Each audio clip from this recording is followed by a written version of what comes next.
Good day, everyone.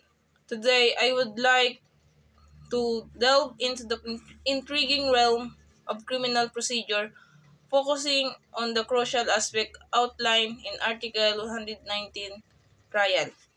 This article serves as a cornerstone in the legal system, providing guidelines and safeguards to ensure a fair and just trial for individual accused of criminal offenses.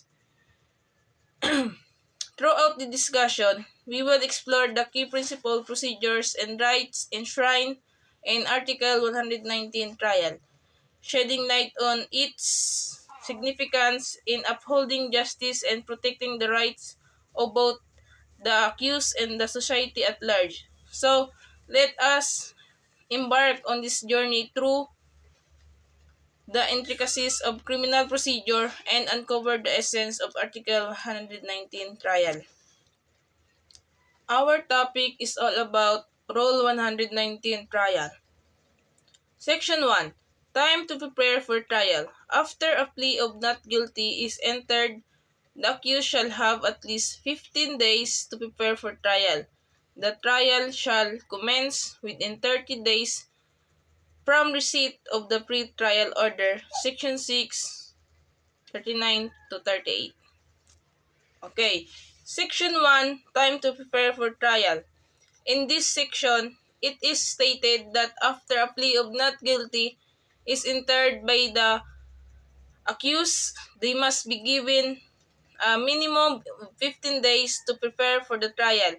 This time period allows the accused and their legal team to gather evidence, interview witnesses, and plan their defense strategy. It ensures that the accused has sufficient time to adequately prepare for their trial. Additionally, the section specifies that the trial must commence within 30 days from the receipt of the pre-trial order. This ensures that the trial process moves forward in a timely manner. So, good day ma'am, I am John Peter Anyar. So, next we have Section 2, Continuous Trial until Terminated and Postponements. So, trial once commenced shall be continued from day to day as far as practicable until terminated. It may be postponed for a reasonable period of time for a good cause. So, in Section 2, it emphasizes the importance of a continuous trial process. So, once the trial has commenced, it should be continue or must be continue on a daily basis as far as practicable, or there must no delay until it's completed or terminated.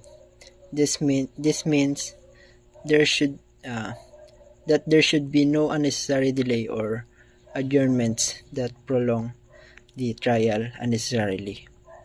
So, but however, the section acknowledges that there may be have there should be have a valid reasons for postponing the trial for a reasonable period of time, like in good cause, such as the unavailability of a key witnesses, or the need for additional evidence that may justify temporarily postponements of a trial.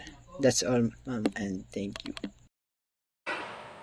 Good day, attorney. I am Rosin Agustin, and this is my explanation. To ensure a speedy trial, the court, after consultation with the prosecutor and defense counsel, should schedule the case for continuous trial on a weekly or other short-term trial calendar as soon as possible. It helps to minimize delay and ensure that the trial progresses efficiently. Important, the entire trial period should not exceed 180 days from the first day of trial unless authorized by the Supreme Court, and this is time limitation aims to prevent unnecessary delays in the resolution of the case.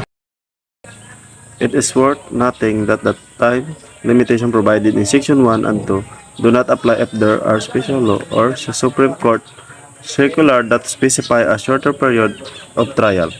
In such cases, the specific provision of those laws or circular would take precedence.